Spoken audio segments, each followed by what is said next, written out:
It's like it's always Christmas round here, 'cause I'm a rap presence 12 months of the year. Welcome to the AES Christmas lecture. Cannibalise samples like Hannibal Lecter. Then off on a little adventure. Hats off to the creators and inventors. Brian plays bass with Taz and the pitch control. Paul rewires speaking spells till the chips explode. Put needles to the groove, let the vinyl breathe. The robotic drummer translates binary. Stanley Odd, from hip-hop to rock and roll. And we qualified our first album was audio, with some swirling toxicology and some technology. Take a second, just listen now, like Eric B and Rakim. It's a journey into sound.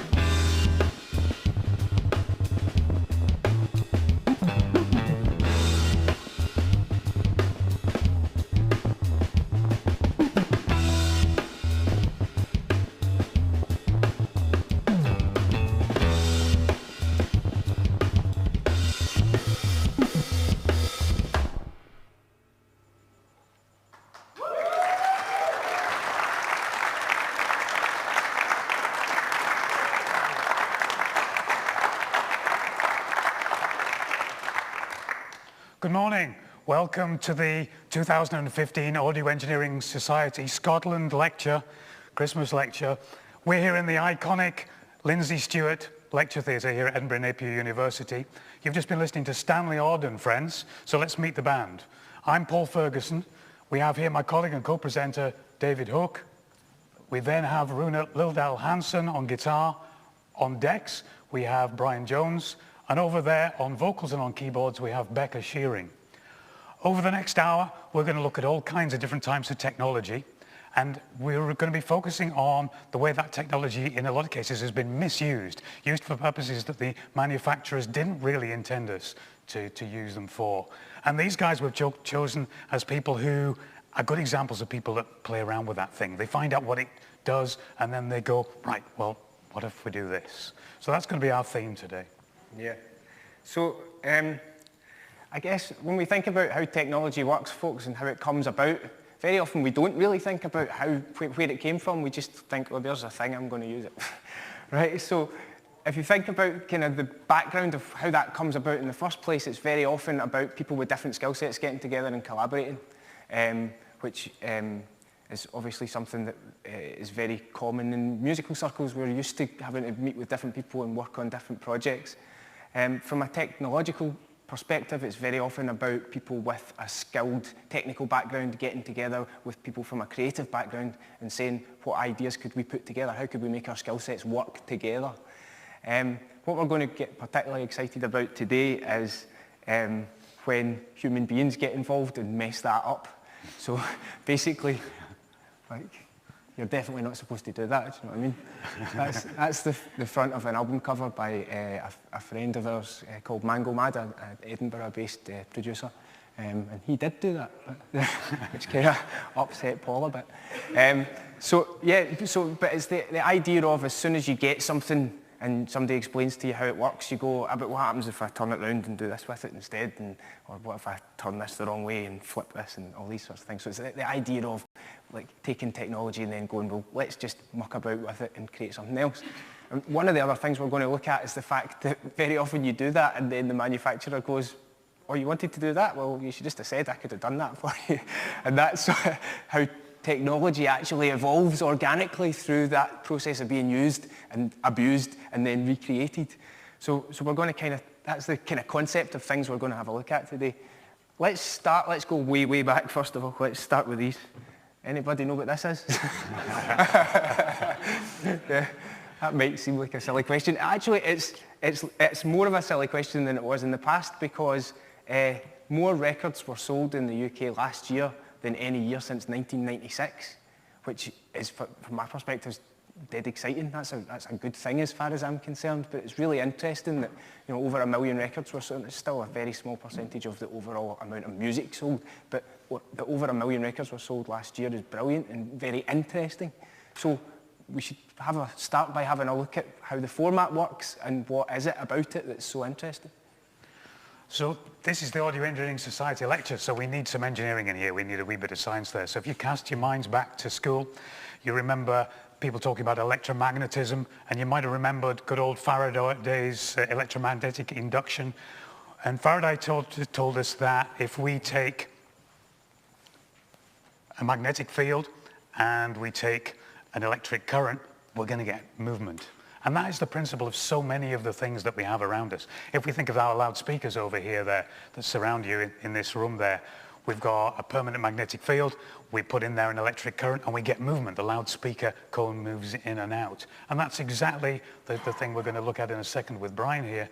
His cartridge is a miniature version of that. It's cut using a miniature version of that. The grooves that we see in a record in the actual cutting stage is essentially a magnet and an electric current causing a wavy line to be able to cut. If we could stretch that wavy line out, it would look a bit like the waveform we see today in our digital audio workstations.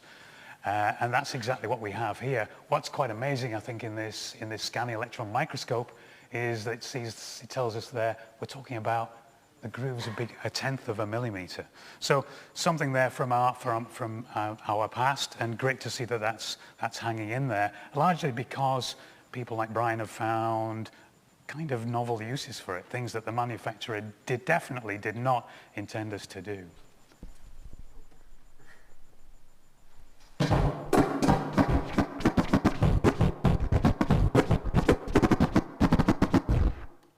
Like that.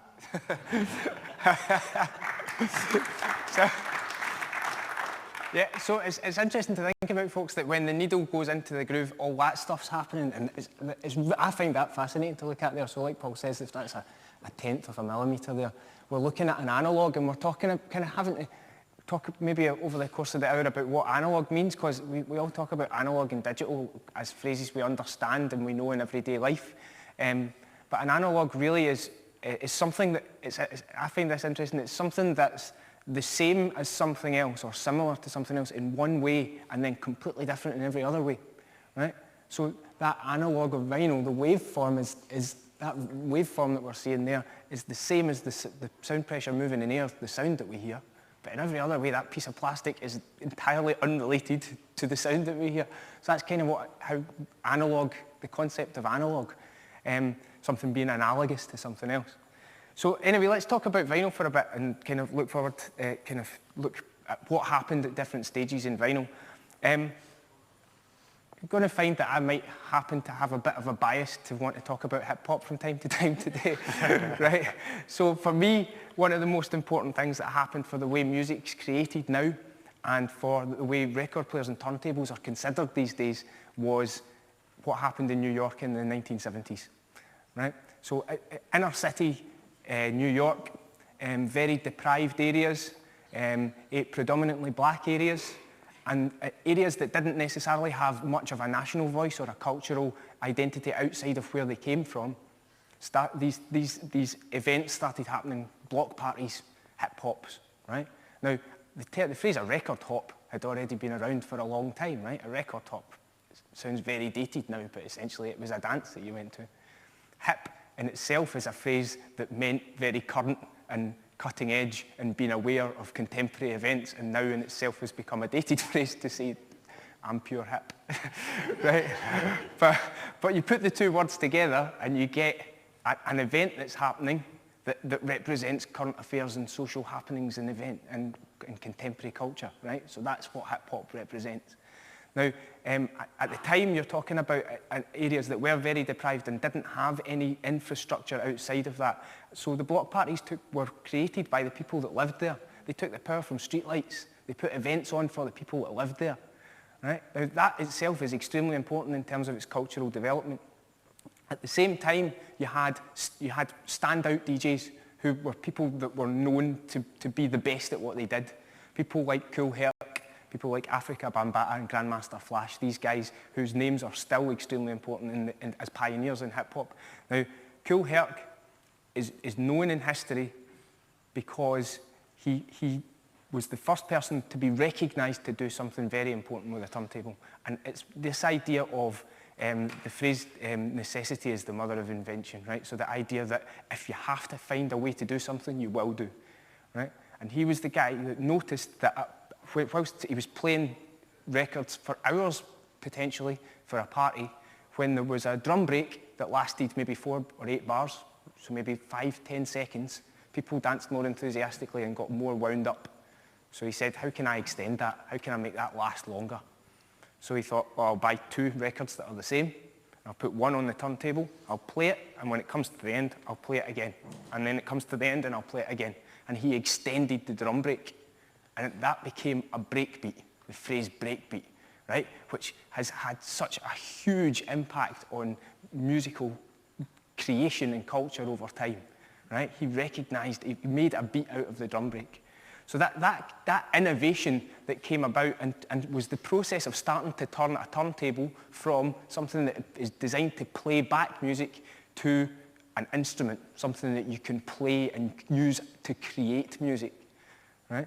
Now, at the same time in these block parties, there were other innovative events happening, other innovative creations. There was rapping was starting to take place, so people that were essentially coming almost from Jamaican culture of toasting, then vocal shouts and elements were getting added and more complex vocal arrangements were getting added in. And then there was also scratching started to be added into that as well. So other performance elements were being added. I think Brian's got something to say here, folks. Right. Okay, fair enough. Right, let's look at what Brian's doing here. Right, so should we just talk about how scratching works for a second? So we just talk about what it does, right? So basically, you've got the sound on the vinyl, right? And the record is being dragged, as I'm sure you're all aware, back and forth to create this interesting percussive sound, right? Now it becomes something that you can add over the top as a performance element in the same way as you could a guitar solo or any other kind of musical element, right?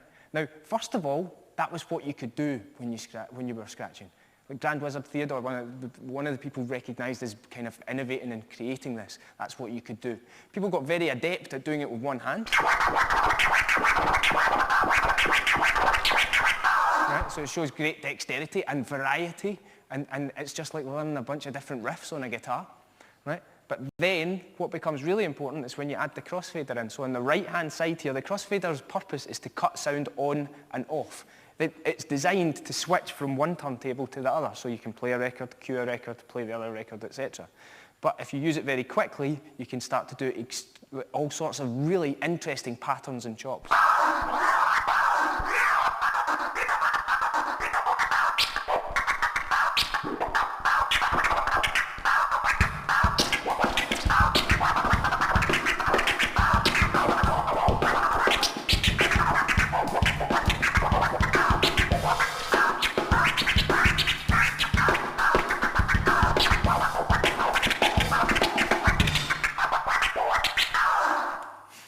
To say what yeah.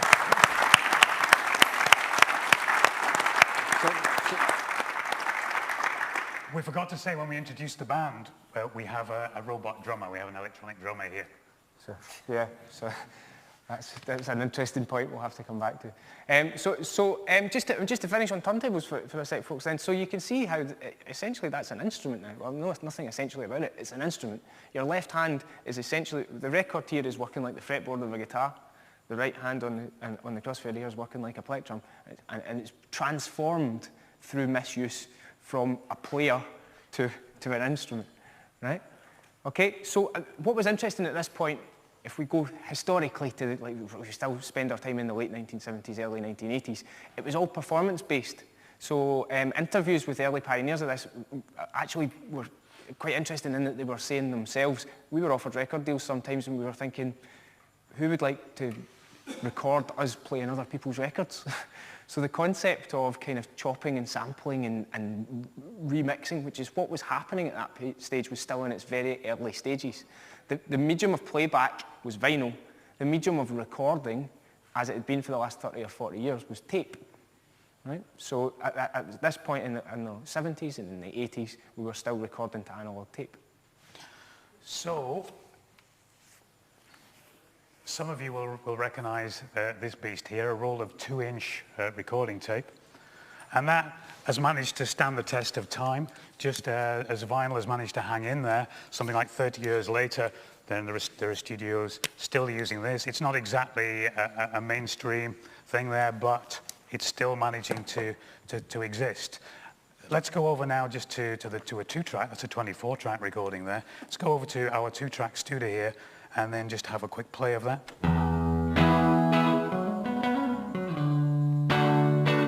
So that's our recording there. And you can't see particularly well just what we're actually, how that works there. You can't see necessarily the fact that we've got 3 heads. So if we move on to this slide here, you'll see there on our Christmas tape machine, sound playing back, and you can see it's that 3rd head there that was being used there. When we rewound, we were using the 3rd head to actually play back. It's well named, isn't it? The play head. And we've got another 2 heads there that feature as soon as we want to be able to record something there. So we erase the recording, record the new recording in, and at this point the playhead isn't doing anything. So those 3 heads, playhead is used when we're playing back, the record head and the erase head we used when we were recording. And manufacturers said, well, actually the playheads are really useful because it means you can check the quality of your recording as you record it, and it makes setting up and calibration much easier. So at this point we're following the manufacturer's instructions. We're doing exactly what they expected us to do. But what happens if we actually think, well, why don't I use the erase, record and the playhead at the same time? And because it takes a bit of time for the recording that we just made to travel from the record head to the playhead, then what we hear from the playhead is a delayed version of what we're actually recording there. So if we have a listen to that, if I actually go in here and record a bit of Runa's guitar there,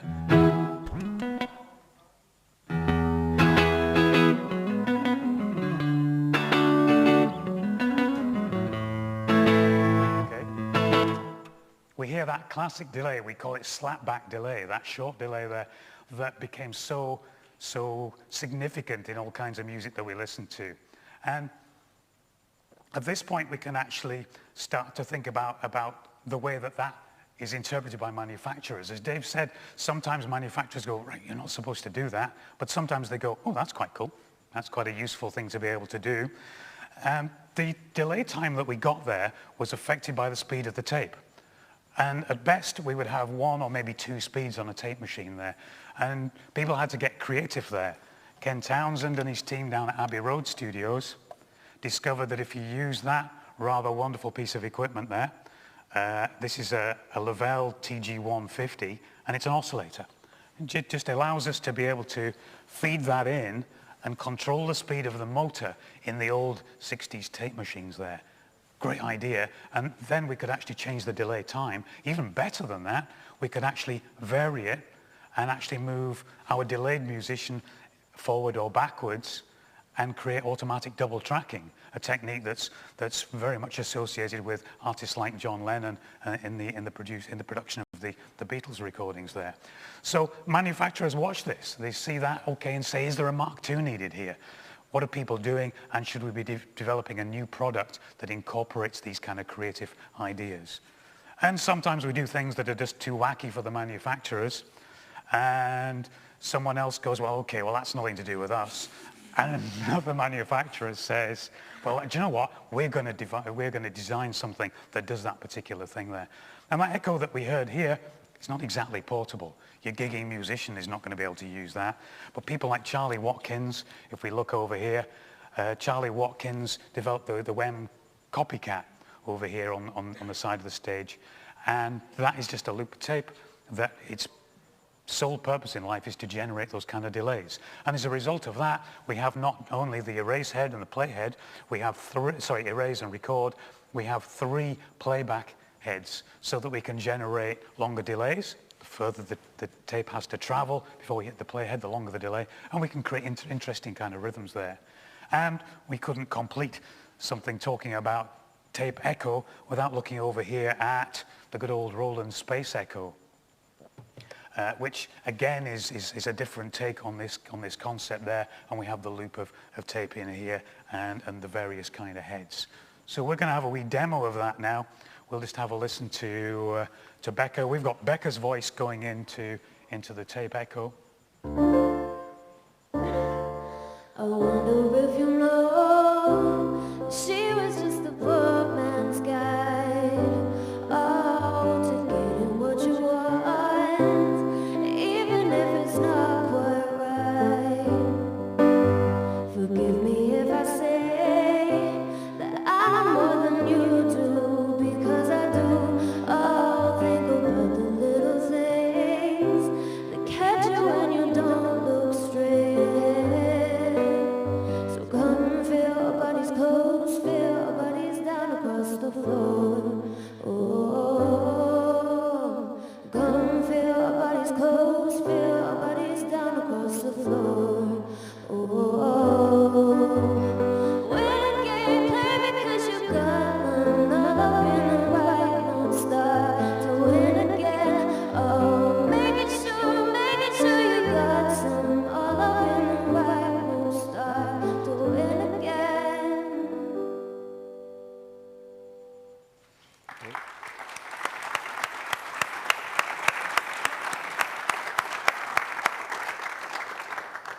Okay, so let's get a bit kind of creative with what we might be able to do with tape. Again, something that people would do would be to say, well, we've recorded something in.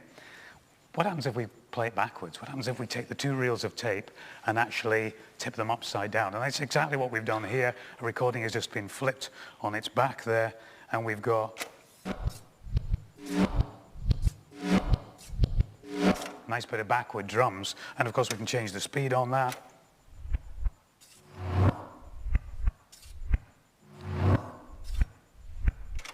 Which gets us into kind of almost your science fiction soundtrack and sound effects kind of territory, generating all kinds of weird sounds there. And the BBC Radiophonics Workshop, then we're moving into their kind of creative kind of territory here. Right, let's look at that in a musical context. So we said that the manufacturers sometimes say, is there a Mark II needed? And that's what's happened here with this much more recent Studer. This is into late 80s into the 90s, this particular Studer tape machine here. And at that point, the manufacturers have been going, oh, so you quite like playing backwards? Well, we can do that. We can reverse the motor. So all I have to do here is hit shift and play after I've made a recording, and I can play something backwards. So let's just record a bit more Runa.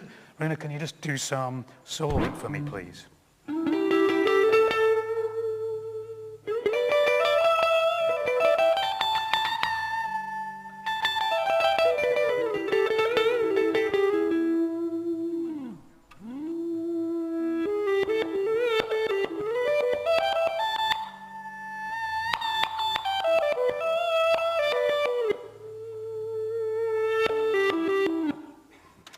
Brilliant. Okay. Brenda, can you play that backwards?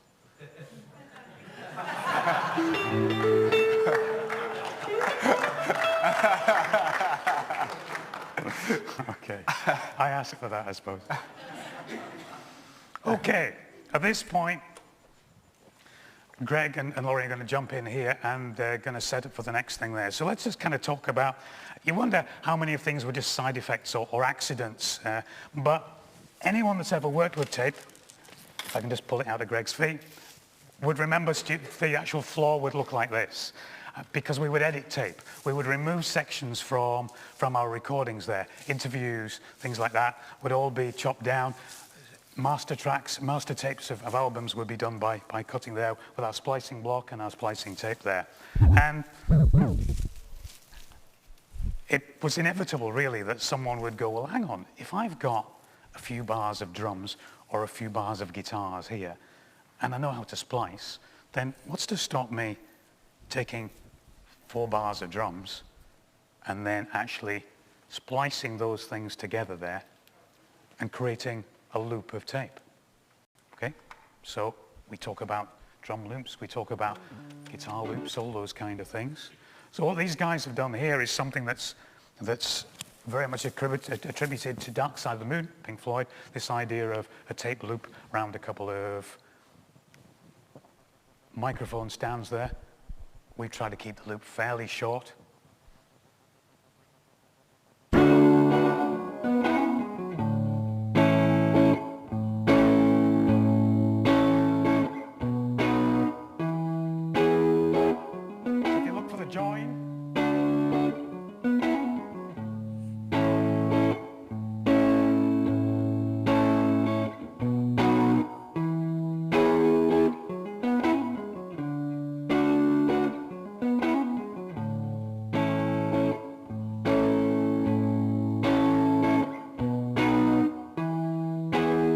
So if any of you that remember doing that, or any of you that want to try this, then you'll know that frequently you do that and you'd find you hadn't got the joint quite right, and you're there on the floor trying to find that wee bit of tape there that you kind of cut off to splice back in because the groove isn't quite right. So Dave, where's that taken us to in terms of technology? What did that... I mean, that's a pretty amazing thing, I think, it's to be able to loop the tape like that. That's an edit Paul did earlier, which he's very good at. I guess what we've looked at so far, we've talked about analog technologies, haven't we? And we've kind of travelled through vinyl and looked at how different ways that we could use vinyl creatively.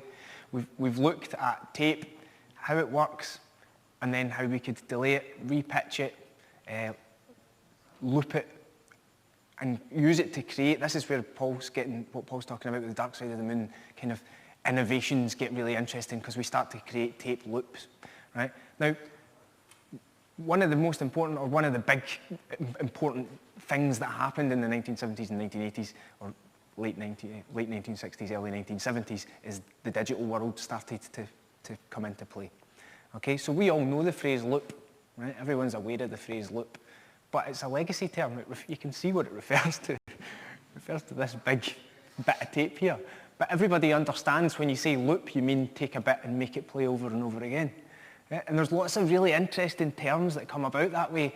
Like, for example, what we're doing just now, this presentation that's taking place and being filmed and broadcast, the BBC call sounds that are being played back grams, right?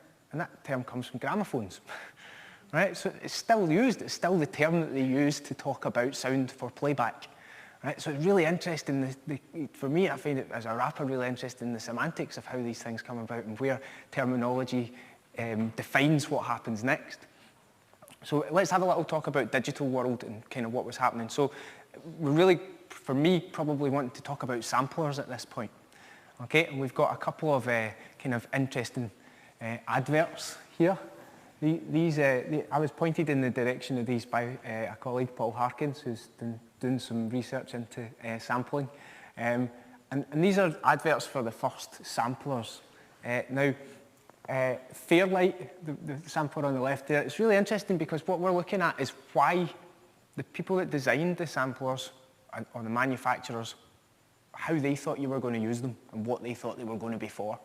So you've got this picture here saying orchestra for sale, right? Because it's pointing, the implication being that you won't need an orchestra anymore because you'll have it in a box. Everyone will have an orchestra in their room, sort of thing, right? And then interestingly, the EMU emulator design was very interested. The manufacturers were very interested in capturing organic environmental sounds and soundscapes and all those sorts of things, which is interesting and fine, but surprise, surprise, what did hip-hop artists do with it? They went, well, I'm going to sample an old record.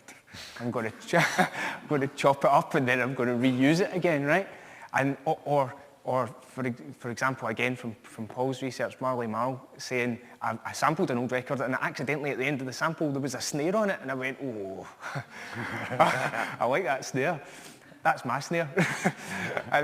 Give me a kick drum, I'll do the same, and a hi-hat. And then what's brilliant about that is you're sampling classic sounds and reusing them and reworking them. Now, this is something that I get myself in a debate with people about, but a lazy way to look at sampling would be to say it's stealing or misusing other people's work.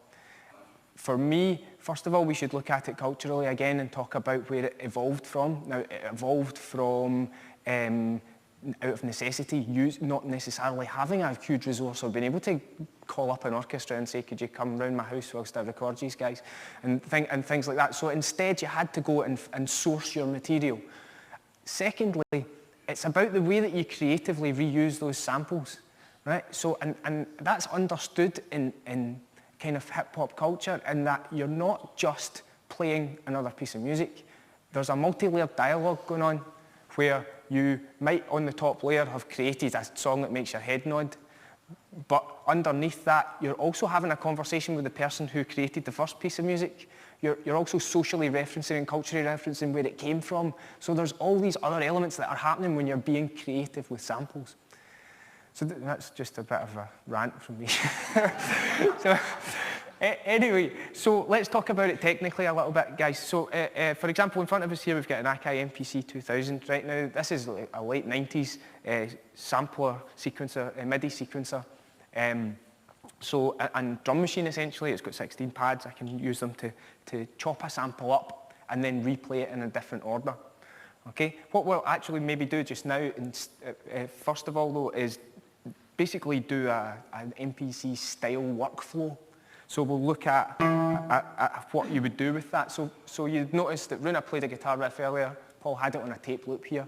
That's brilliant for Paul that he's got it on a tape loop there. I can do it a lot quicker. Right? So, and I don't have to pick up bits of tape off the floor either. But basically, Paul's sample is now, or Runa's guitar sample, I've sampled it here, and I've now got it split up into 8th notes, right? So.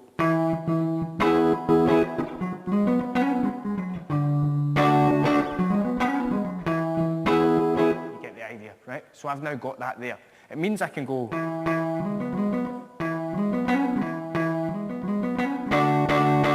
get the idea again, right? I can rearrange that and do whatever I like with it. I can play it in orders it's physically impossible for Runa to play on his guitar. I can rearrange it into a completely different, entirely complex order, play it back, record it, and then go, I want to play this live. Will you learn it, Runa? Right? Right? So you get the idea, right? If we want to play it, we can start a beat.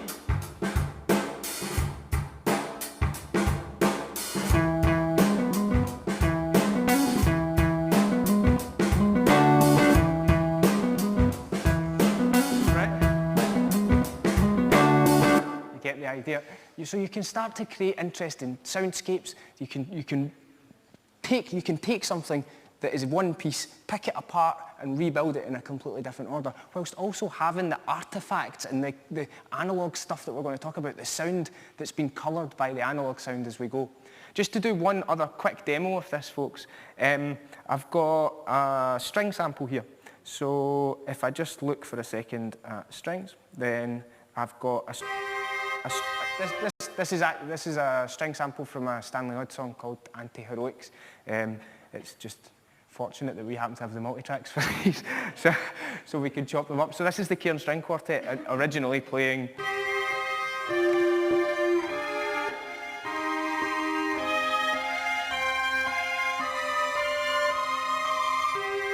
You can see how appealing it is to get something as lush as that and then ruin it or do something else with it, you know. So if we start, let's get rid of our guitar riff. I don't think we need that anymore. Right, so if we start with that and then go on to a note.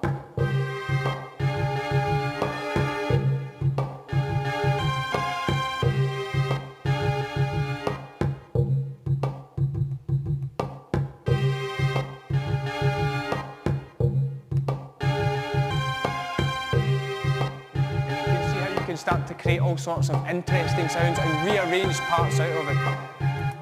So you can essentially, as soon as you start to figure out what you're doing with a sampler, you can chop things up, you can rearrange them, and you can start to do some very interesting and creative stuff with it. So when we started thinking about the content of this lecture, and we had the title, You're Not Supposed to Do That, we started thinking about what are the other things that people do that just blows your mind and think, well, that definitely wasn't meant to happen. And some of you may recognize that beast there. You had one of these? The good old speak and spell, okay? Now, it's quite quiet, so we really need a microphone. So we've got this here. So if I turn it on, okay? So the idea was...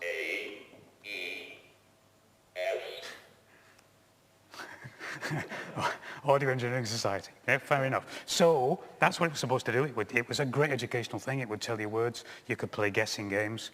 And people have said, well, hang on, this uses samples in there, tiny samples of little parts of the actual human voice there. Let's take this apart and actually try and work out what happens. What happens if we touch here?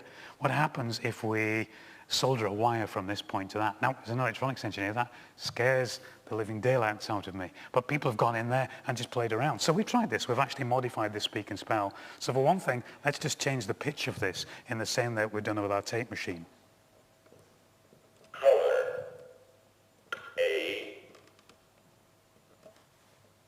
something was going to not work today, wasn't it?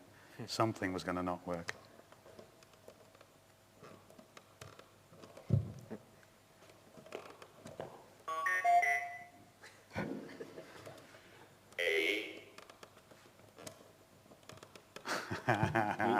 We just have to imagine that Paul's pitched that just now. Okay, here we go.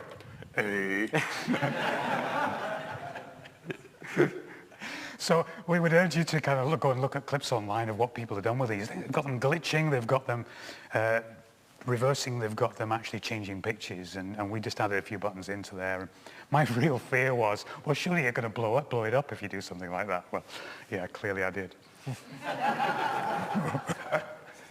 Cool. Right, okay, so let's talk about where we are if we're working on a timeline of different technologies and different creative tools available to us.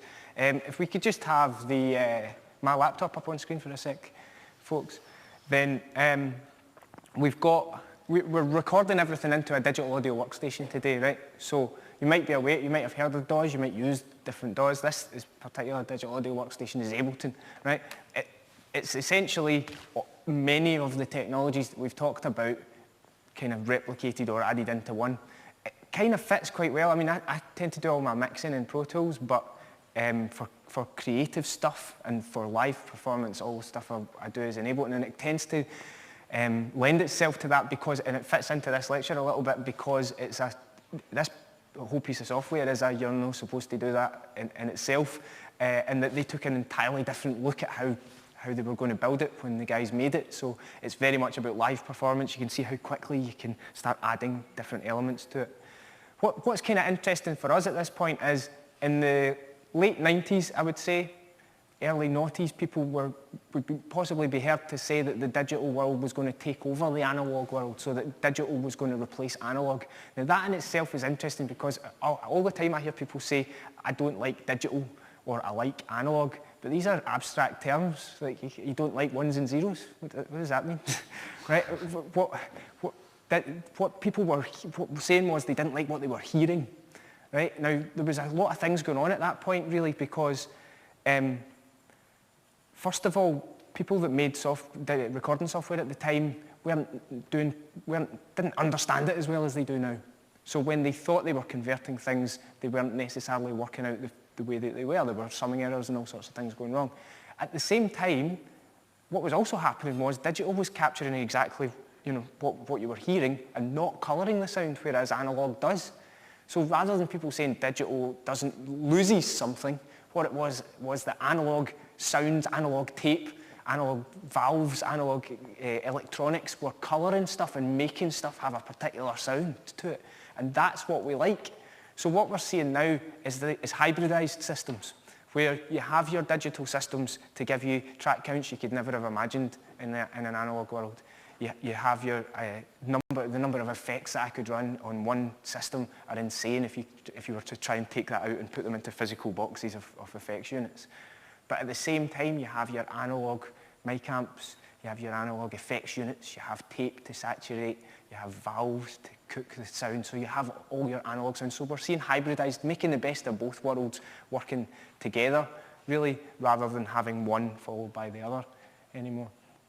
So it's really interesting to see how that is kind of developed, how those two things have come together. So wouldn't it be great if we could actually link those two kind of worlds there? If we were able to actually have the flexibility that Brian's got there in terms of manipulating a sound, but we didn't actually have to go and press a record to be able to go and do that. And that was obviously the starting point for some manufacturers. How do we actually manage to enable a DJ to scratch and play around with things, but do that with any material? How could we just quickly take a bit of vocal or a bit of guitar and then cut that up in the way that Brian was doing that? And to solve that problem, we have to look back to the 60s to an invention to solve a problem that they had there. And that problem there was, how do people making films, how do they link up that piece of film, okay, that film strip there, their image, how do they synchronize that with audio, which is here on this tape machine, okay? Admittedly, a smaller version of that, it's a bit difficult to get around your neck on a strap. So how would we synchronize that? And the answer from the Society of Motion Picture and Television Engineers was a thing called timecode, which we know in the audio world as SMPTE.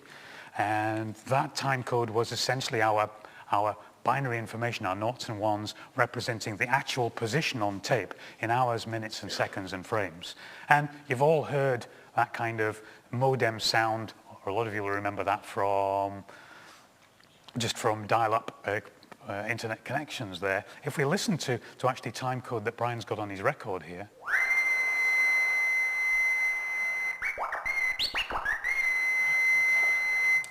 You're not meant to do that, man.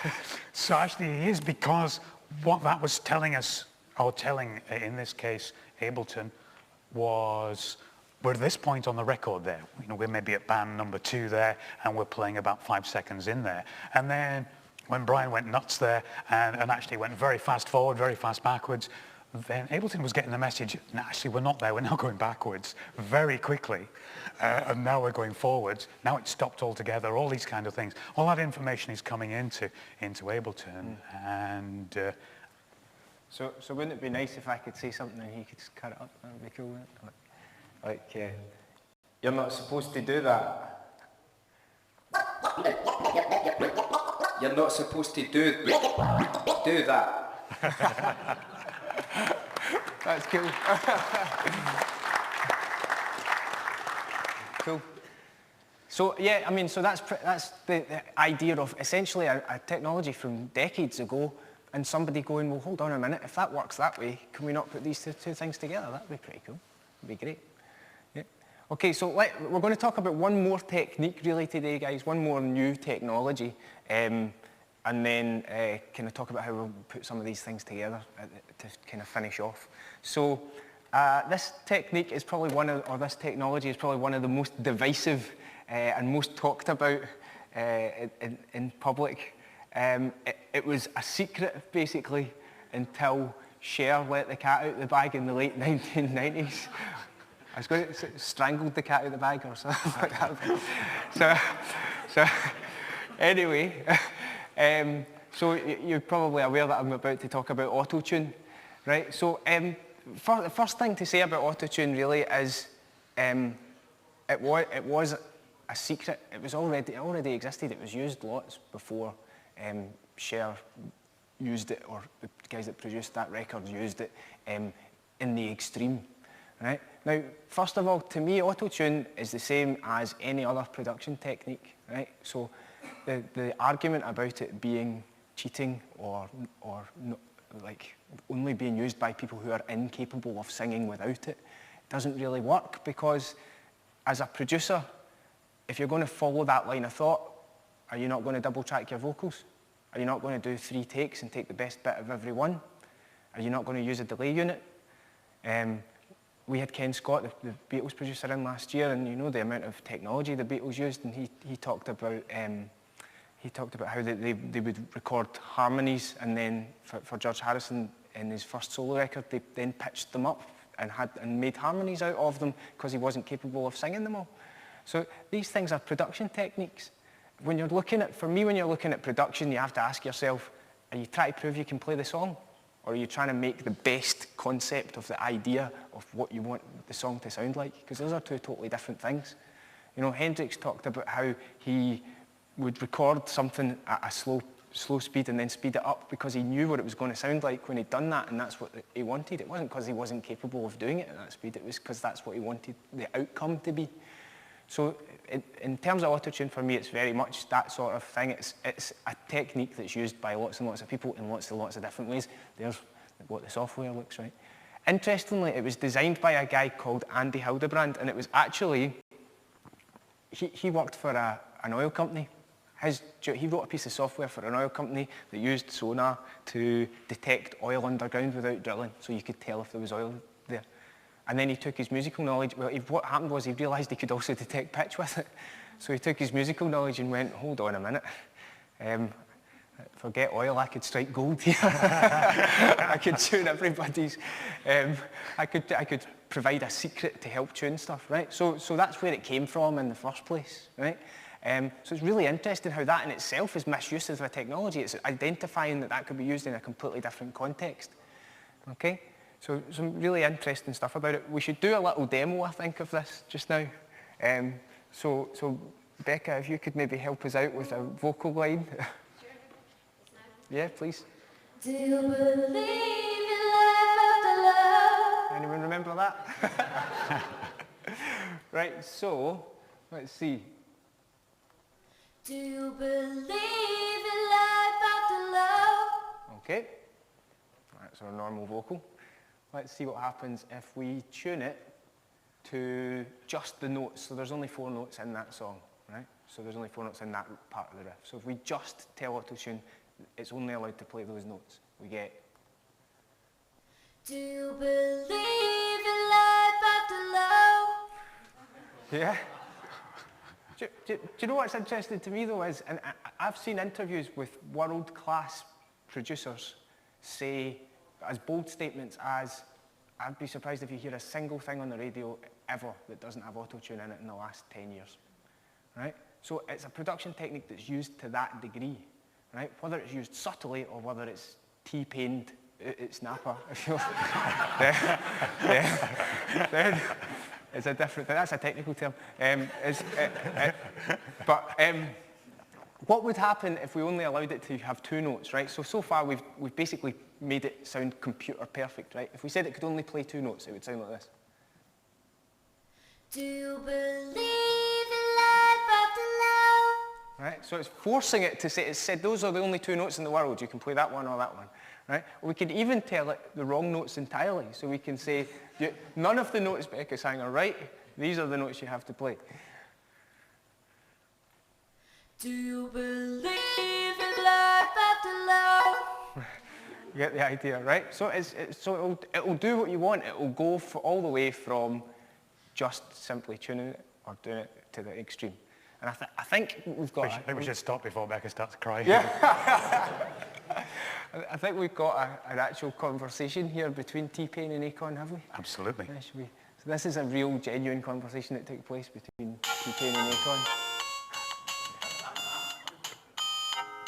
Hey T-Pain, yo Akon, what are you up to? I'm working on a song. That sounds cool. It's amazing, but I could eat some food. Dude, I could do the same thing. I'm thinking about sushi. I want Greek. I know a place that's got both, but yo, is it cheap? It's not quite cheap, but the prices are fair. Text me the directions and I'll meet you there. How about 1:15?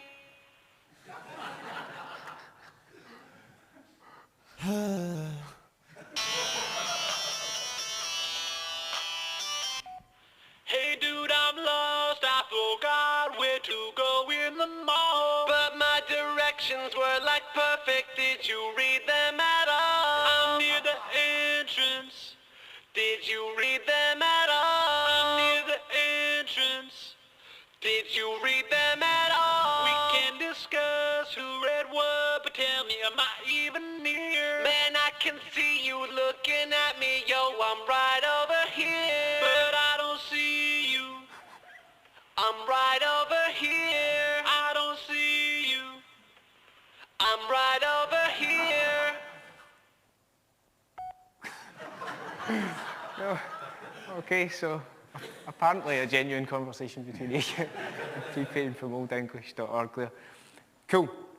Right, okay folks, so in terms of what we can cover in an hour, we've looked through a whole bunch of different technologies, starting with the analog world, vinyl, tape, looking through some of the things that people have done digitally and differently and creatively. I think it might possibly be time to discuss the robot drummer. Yeah, when I interrupted earlier on and said, oh, by the way, we've got a robot or an electronic drummer, we were hoping you might take the impression from that was just a loop that we've got here and just something that was being triggered. In actual fact, we really mean we've got a robot drummer. His name is actually Andy Sampson. He's the drummer in Stanley Odd. And we couldn't complete this lecture without looking at one of the technologies that is very, very current and something that we don't really know yet how people are going to misuse it. We know what it was designed for. And our drummer is actually down at the Merchiston campus right now. He's not a programmed loop or anything like that. You've been hearing real drums in this lecture here, courtesy of Andy Sampson there. And we've been using technology called RedNet and Dante. And it ties in with our Lola research, and it's about transmitting very high quality audio over distance. So this is going down around about 2 miles down to the other campus there. And we're able to achieve this using fantastic bandwidth, if you like, there. So at this point, we'll hand over to our robot drummer, because we have him here in the room with us. If we just look in front of us there. He's been watching the band all day. Do you want to have a wander around? No.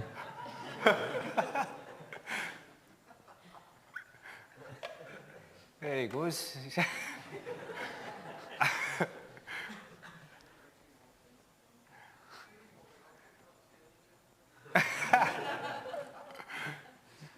You get a good look about, Samson? Yes. There's a cameraman to your right.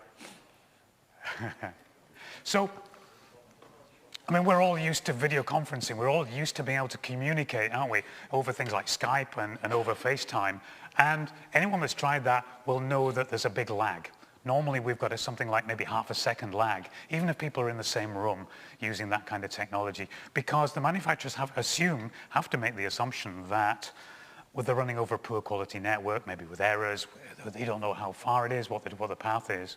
So if we're using technology and we know we're going over relatively small distances, or we know we've got a fantastic connection there, then we can start to improve that quality and get that latency down.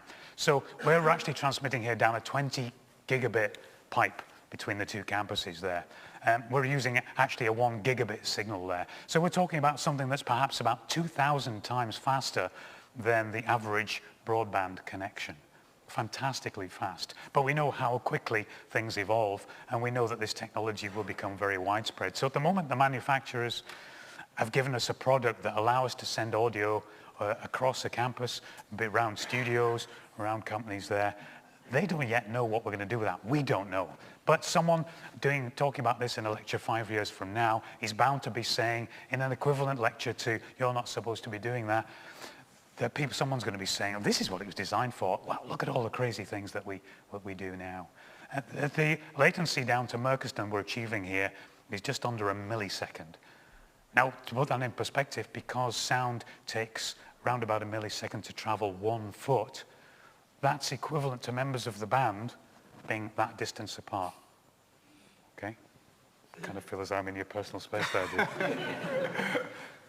So it really isn't a problem. The problem is you don't have the visuals. So this is why we've got the robot version of Samson in the room there. He's been watching the band all this time there. And if we were using our Lola research system there, we could have done that, doing that way as well.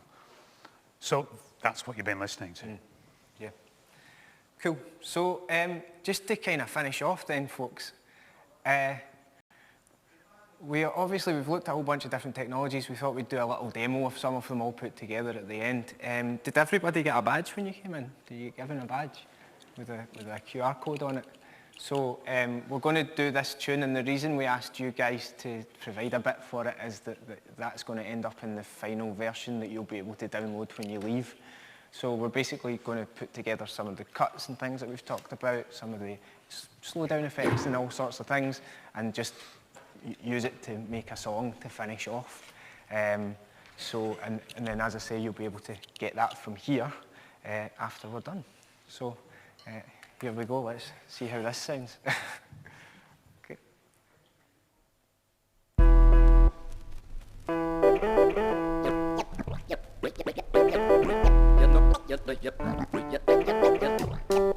You're not supposed to do that.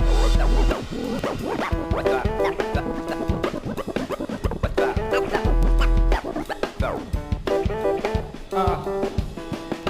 You can't stop moving, the world spins too fast. So when someone says, You're not supposed to do that. ask me, the world's a better place when you say I'm gonna do it anyway. Before the days of MP3s and camera phones, people gathered round the needle of a gramophone. Carving music out of grooves and records is pretty clever. It has my head Spinning like a record. so the record player used to be for playing back songs. People started intentionally doing that wrong. DJs dropped the record where the spindle is and turned the Turntable to a musical instrument. Cool hair, Bambata, Grandmaster, Flash, Curtis Blow and Melly Mel wrapped in the aftermath. Break beats got made and replayed to beat matching. cutting and scratching. These days we're living in the space age. Others came first and had to trailblaze. I'm on the track with a can of spray paint. All respect you to those conducting the train. These days we're living in the space age. Others came first and had to trailblaze. I'm on the track with a can of spray paint. All respect you to those conducting. Back to the future with some Technology. hack the circuit and make it speak and spell electronically behind the mixing desk, like a kid in a playpen. Erase the tape head, then go back past the playhead. It's the next stage, so stay tuned into the digital age. The tape loops on and morphs into another version, still recording just to loop it and reverse it. Bruna has to strum the right riff and it Goes a little something like this. capture the sound like an audio camera, chop the riff up and replay it on the sampler. Tape left so what goes around comes around, take the whole sound and make it slow down. School's out, class dismissed. We got our own funky drummer, long distance. Catch a note and another note. Merry Christmas, pass on the news like a messenger pigeon. Stop the track for a second so the tape delays. Then spit my next line while it fades away. I've not got the best voice and a lot to do, but with my vocal range and some Autotune, I can T-pain till it's marginally better. Maybe I should leave the vocals to Becca. These days we're living in the space age. Others came first and had to trailblaze. I'm on the track with a can of spray paint. All respect due to those conducting the train. These days we're living in the space age. Others came first and had to trailblaze. I'm on the track with a can of spray paint. All respect due to those conducting the train. These days we're living in the space age. Others came first and had to trailblaze. I'm on the track with a can of spray paint. All respect due to those conducting the train. These days we're living in the space age. Others came first and had to trailblaze. I'm on the track with a can of spray paint. All respect due to those conducting the train. Class dismissed.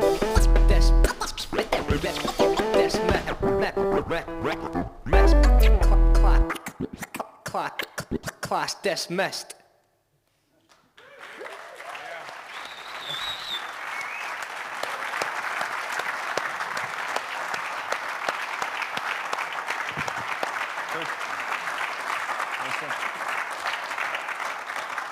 Great. Thanks very much, folks. Thank you. Well, that just leaves us to say, remember you can get the tune on SoundCloud when you leave, and thanks very much for listening. Later on this afternoon.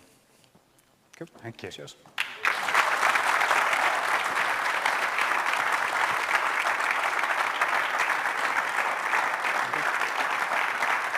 Just the playhead, but then it was all quite good because I repeated it.